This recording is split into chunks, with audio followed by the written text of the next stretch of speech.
So students, we will start with the two types of immunity, that is innate and acquired immunity. तो first session में we will try to do the innate and acquired immunity.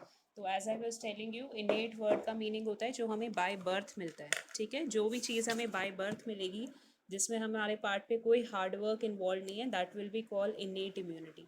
तो जैसे I was giving you example कि अगर कोई person है, उसके parents ने जो भी प्रॉपर्टी बनाई है, चाहे घर हो या ज्वेलरी हो या कैश हो, जो आपको बाय बर्थ मिल रहा है, मतलब जिसमें आपका कोई हार्ड वर्क इन्वॉल्व नहीं है, वो आपकी इनेट प्रॉपर्टी होती है, ठीक है. बाय बर्थ आपको मिलेगी. जो प्रॉपर्टी आपने अपने हार्ड वर्क से बनाई है, means after you have completed your study, now you're doing a job, you have saved money, whatever property you will be building on the basis of your saving, that will be your acquired property. Same context में, मतलब थोड़ा सा similar meaning के context में, we have innate and acquired immunity. Innate immunity means which is present since birth. तो जो भी immunity birth से प्रेजेंट है, that will be innate immunity. जो हम अपने लाइफ टाइम में हार्ड वर्क से, अपने हार्ड वर्क से जिसको हम गेन कर रहे हैं, that immunity will be known as acquired immunity. So we have two types of immunity, innate and acquired. तो first of all we have to discuss about innate immunity. As I have already told this meaning, this type of immunity is present since birth. ये since birth present है, लेकिन इसमें एक और feature भी है, that it is a non specific type of immunity. non specific word NCERT में used है. non specific का मतलब है कि ये चाहे बैक्टीरिया हो, वायरस हो, फंजाई हो, सब में सेम तरीके से काम करता है. ऐसा नहीं है कि अगर बैक्टीरिया बॉडी में एंटर कर रहा है तो ये डिफरेंट मैकेनिज्म से काम करेगा, अगर बॉडी के अंदर वायरस एंटर कर रहा है तो डिफरेंट मैकेनिज्म फॉलो करेगा. No, whether it is a bacteria और वायरस और फंजाई, इन एवरी सिचुएशन ये सेम तरीके से काम कर रहा है. So this type of immunity will be called innate immunity. अब going as per your NCERT, इसमें इनेट इम्यूनिटी के भी 4 सब टाइप्स मैंशन है.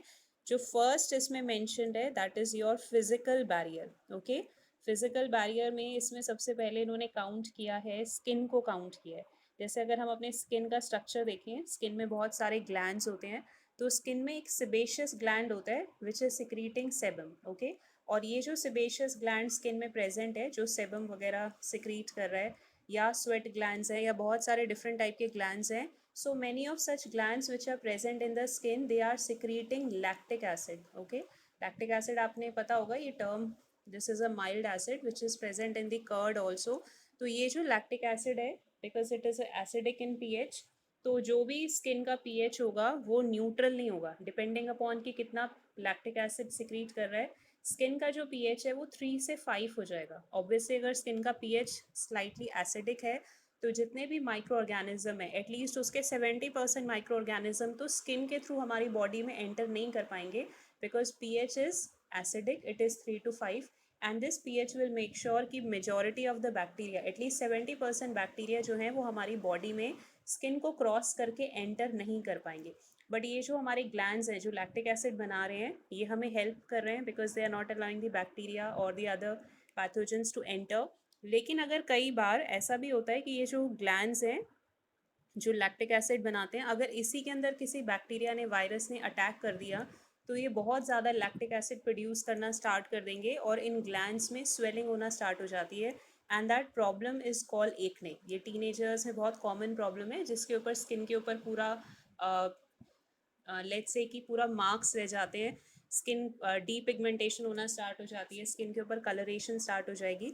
तो अगर यही वाले ग्लैंड्स जो प्रोटेक्शन का काम कर रहे थे, अगर उसी को किसी पैथोजन ने अटैक कर दिया, देन ज़्यादा लैक्टिक एसिड प्रोड्यूस हो गया या ग्लैंड ही डैमेज होना स्टार्ट हो गया, in that situation it will cause acne, which is means कि ग्लैंड अब बहुत ज़्यादा ओवर एक्टिव हो गया, it is producing large amount of lactic acid. तो पूरा स्किन के ऊपर पिंपल्स टाइप होना स्टार्ट हो जाएंगे, वहाँ पे पिगमेंट्स फॉर्मेशन स्टार्ट हो जाएगी, स्किन के ऊपर पैचेस बन जाते हैं, डार्क पैचेस. सो अगर ओवर एक्टिव हो गया gland, then also it causes a problem. But अगर नॉर्मल सिचुएशन है, ग्लैंड नॉर्मली काम कर रहा है, तो इट विल मेक श्योर कि majority of the organisms are not able to enter inside. दूसरा जो स्किन का मैकेनिज्म है कि स्किन की जो लेयर होती है, it is multi layer structure, तो काफ़ी थिक हो जाता है. तो ऑब्वियसली अगर ये मल्टी लेयर्ड है, थिक स्ट्रक्चर है, So this will make sure कि majority of the microbes are not able to penetrate it and enter inside the body. तो स्किन दो तरीके से काम कर रहा है, एक तो वो मल्टी लेयर बैरियर है and because it is secreting lactic acid, so that is why it is not allowing large number of microbes to enter inside. Then we have इसमें फिजिकल में एक और मेथड मेंशन है. First we have already done skin. Second जो इसमें method mention है that is mucus. जहाँ पे भी हमारी बॉडी के इंटरनल लाइनिंग होती है, चाहे देखो सबसे ज़्यादा जर्म्स बॉडी में थ्री ही पैसेजेस से एंटर करते हैं. या तो वो रेस्पिरेटरी पैसेज से एंटर करेंगे, जैसे आजकल हम कोरोना में इतना ज़्यादा अवेयरनेस हो चुकी है कि नोज़ के थ्रू, आईज़ के थ्रू, जो भी हमारी बॉडी ओपनिंग्स हैं उसके थ्रू, स्पेशली नोज़ के थ्रू पैथोजन अगर एंटर कर रहा है, मेजॉरिटी ऑफ पैथोजन जो एयरबॉर्न है they enter the body with the help of respiratory system. Gastro intestinal system के थ्रू भी पैथोजन एंटर कर सकता है. फूड और वाटर में बहुत ज़्यादा जर्म्स हैं, तो सबसे ज़्यादा नेक्स्ट जो नंबर है जहाँ पे सबसे मैक्सिमम जर्म्स बॉडी में एंटर करते हैं that is through gastro intestinal system. उसके बाद urogenital system also. Urogenital system में this is also a system which will ensure large entry of germs into the body. So तीनों system, whether it is respiratory or it is gastrointestinal or it is urinogenital, these are the three main entry points. ये तीनों three main entry points हैं जहाँ से pathogen body में enter करता है. तो जहाँ पे भी ये तीनों सिस्टम्स प्रेजेंट है, वहाँ की स्किन के अंदर, वहाँ पे जो भी इनर मोस्ट लाइनिंग है, वहाँ पे lot of mucus is being secreted. It's a jelly like sticky substance. तो ये जो म्यूकस है इसका फंक्शन यही होता है कि it will trap all the antigen. अगर इन तीन पाथवेज के थ्रू कोई भी जर्म बॉडी में एंटर करने की कोशिश करेगा, because it is sticky and jelly like, तो ये अपने अंदर उस पैथोजन को, जर्म को ट्रैप कर लेगा and then it will kill majority of the germs. So इसमें फिजिकल बैरियर में we have two methods. First one is the skin, then we have mucus. तो दो मेथड्स हमारे इसमें मेंशन है. Then we have to discuss the second method. तो first was a physical barrier. Second जो हमें discuss करना है दैट इज फिजियोलॉजिकल बैरियर्स. ठीक है. Now let's see physiological barriers में क्या क्या चीज़ें आती हैं. जैसे मैं बता रही थी कि सबसे इम्पॉर्टेंट एंट्री पॉइंट जर्म्स का होता है कि स्टमक, जो भी हमारा गैस्ट्रोइंटेस्टाइनल ट्रैक्ट है, डाइजेस्टिव सिस्टम है, उसके थ्रू मैक्सिमम जर्म्स एंटर होते हैं. तो वहाँ पे उसको अवॉइड करने के लिए दो इम्पॉर्टेंट चीज़ें काम कर रही हैं. एक तो हमारे स्टमक में एसिड सिक्रीट होता है HCl, and we know pH is highly acidic, 1 या 2 होगा. माउथ के अंदर भी सलाइवा जो प्रेजेंट है it is also playing a very important role. तो ये मैंने आई थिंक आपको क्लास 11th में भी कराया था कि जो स्टमक में एसिड सिक्रीट होता है, HCl सिक्रीट होता है, ये इतना ज़्यादा डेंजरस है कि मेटल कंटेनर्स को भी डिज़ोल्व कर देगा, बट फिर भी स्टमक में इसको सिक्रीट किया जाता है. इसका मेन पॉइंट, दो बेनिफिट सबसे ज़्यादा इंपॉर्टेंट यही है. एक तो ये पेप्सिन एंजाइम को एक्टिवेट करता है, और दूसरा ये है कि जितना भी कंटामिनेटेड फूड एंड वाटर है, 80% जर्म्स हमारी बॉडी में फूड और वाटर के थ्रू ये एंटर करते हैं. तो अगर स्टमक में एसिड प्रेजेंट है so this will kill majority of the germs. हालांकि बहुत सारे जर्म्स फिर भी बहुत रेजिस्टेंट हैं, इतने स्ट्रॉन्ग एसिड से भी किल नहीं होंगे and then they will cause infections in our body, but एटलीस्ट 80% जर्म्स तो एसिड के थ्रू ही किल हो जाते हैं. तो बॉडी के डिफेंस मैकेनिज्म में HCl, which is secreted in the stomach, is playing a very important role. Then mouth में भी जो saliva secrete होता है, this saliva contains lysozyme. Lysozyme एक ऐसा एंजाइम है जो कि बैक्टीरिया को किल कर सकता है. ओके. सलाइवा में बहुत सारे थायोसाइनेट आयंस भी होते हैं, साइनाइट आयंस हैं which can kill the variety of bacteria. आपने देखा होगा कई बार डॉग्स होते हैं या कैट है, उनको कहीं पे चोट लग जाती है तो वो अपनी टंग से उसको लिक करते रहते हैं अपने वूंड को, बिकॉज जो भी सलाइवा प्रेजेंट है उसमें जर्म्स किल करने वाली प्रॉपर्टी है, एंजाइम्स हैं. तो अगर वो अपनी टंग से अपने वूंड को लिक कर रहे हैं तो जल्दी हीलिंग हो जाएगी, क्योंकि उसमें अपने आप में एंटी माइक्रोबियल एक्टिविटी है. मीन्स जो सलाइवा है it can kill variety of germs. तो इसमें फिजियोलॉजिकल में एक तो मेंशन है acid which is secreted in the stomach. Then they have also mentioned about saliva. Then इसमें एक और पार्ट भी मेंशन है दैट इज टीयर्स. आईज भी हमारी बहुत ज़्यादा इंपॉर्टेंट है. आईज के थ्रू भी जर्म्स बॉडी में एंटर हो सकते हैं. जैसे आजकल कोरोना वायरस के टाइम पे भी कहते हैं that we should cover our eyes. Eyes के थ्रू भी वायरस जो है वो बॉडी में एंटर कर सकता है, इसीलिए पूरा फेस शील्ड लगाना भी बहुत इंपॉर्टेंट है. तो आईज के अंदर भी बहुत सारे बैक्टीरिया, बहुत सारे वायरस अटैक कर सकते हैं, उसके थ्रू भी बॉडी में एंटर कर सकते हैं। तो बॉडी ने इम्यून मतलब इस तरीके से सेट किया हुआ है कि आईज के अंदर जो टीयर्स हैं उसमें भी different bacteria killing enzymes present हैं। तो ये जो बैक्टीरिया किलिंग एंजाइम्स प्रेजेंट है आईज के टीयर्स में, इससे एक तो आईज में ड्राइनेस नहीं आती, and secondly it will make sure कि जो भी बैक्टीरिया वगैरह आईज के थ्रू या बाकी पैथोजेंस आईज के थ्रू बॉडी में एंटर कर रहे हैं, they will be killed by the tears. इसीलिए ये फेमस स्टेटमेंट भी है कि crying is good for health.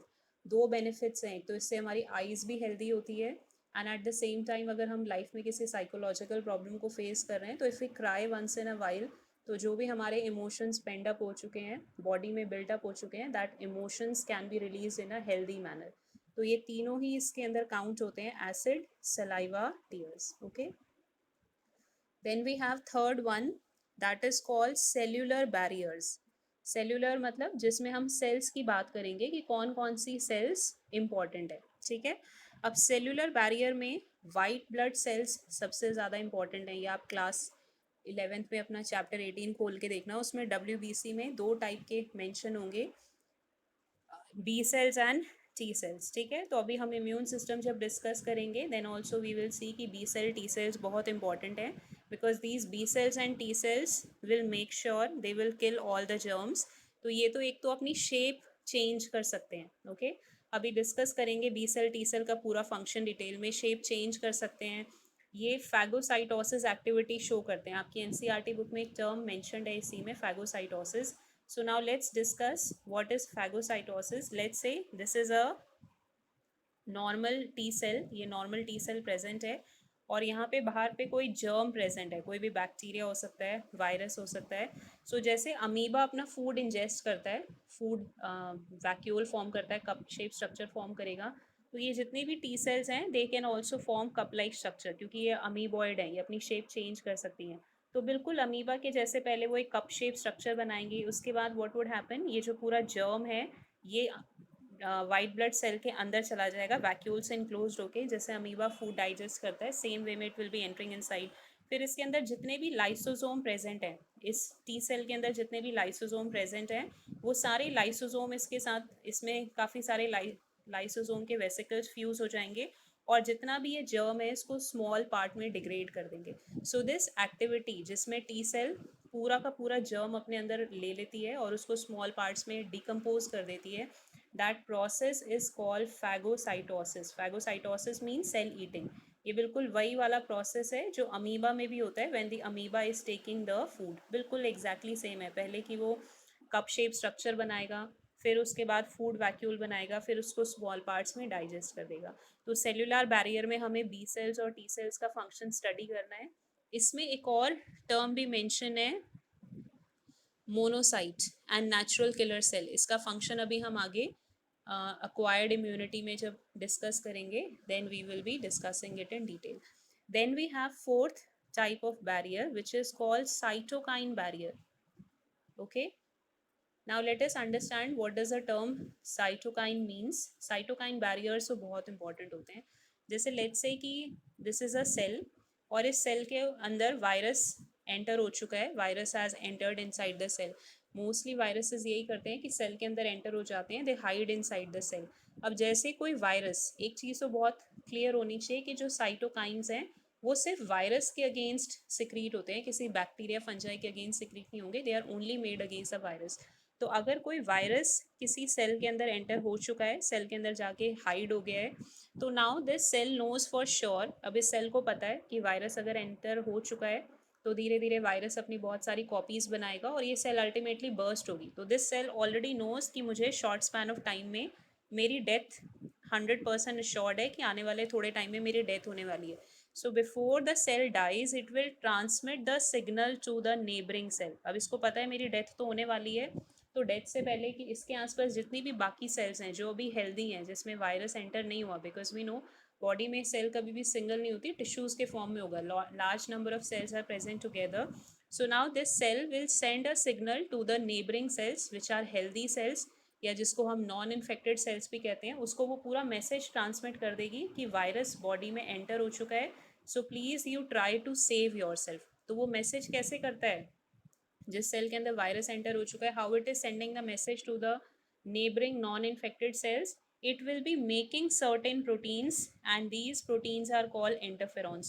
तो जिस सेल के अंदर वायरस एंटर हो चुका है वो सेल पूरा ऐसे प्रोटीन्स इंटरफेरॉन्स बनाता है.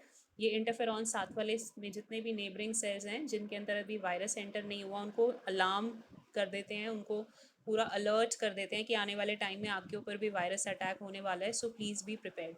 तो जितने भी नेबरिंग सेल्स हैं एटलीस्ट वो थोड़ा अलर्ट हो जाते हैं and they are in a better position to to prevent the attack of viruses. तो ये जो प्रोटीन्स इस सेल ने बनाए हैं दीज आर कॉल्ड इंटरफेरॉन्स. तो इंटरफेरॉन्स में एक तो ये चीज़ याद रखनी है कि डायरेक्ट वायरस को किल नहीं करता इंटरफेरॉन. ये जो इन्फेक्टेड सेल हो गई है वायरस से वो नेबरिंग सेल को मैसेजिंग के फॉर्म में जो प्रोटीन्स बनाए हैं they are known as interferons. So these interferons will make sure कि जो नेबरिंग सेल्स हैं उनको पहले से ही एडवांस में पूरा मैसेज मिल जाए and they are ready to fight against the virus. So हमने 4 मेथड्स इसमें डिस्कस किए इनेट इम्यूनिटी में. इनेट इम्यूनिटी में हमने सबसे पहला मेथड कौन सा डिस्कस किया है, फिजिकल बैरियर. और फिजिकल में भी हमने दो चीज़ें मेन स्टडी की हैं. First we had skin, then we had mucus. Okay, उसके बाद हमने सेकंड स्टडी किया है फिजियोलॉजिकल बैरियर. ये सारी हेडिंग्स फ्लो चार्ट ऐसे सिंपल सिंपल बना के लर्न कर लेना. फिजियोलॉजिकल में हमने 3 चीज़ें लर्न की हैं. एक तो हमने लर्न किया acid in stomach, then we had learned saliva in the mouth, then we had learned about the importance of tears in the eyes. उसके बाद थर्ड हमने किया है सेल्यूलर, जिसमें कि white B cell T cells का role है.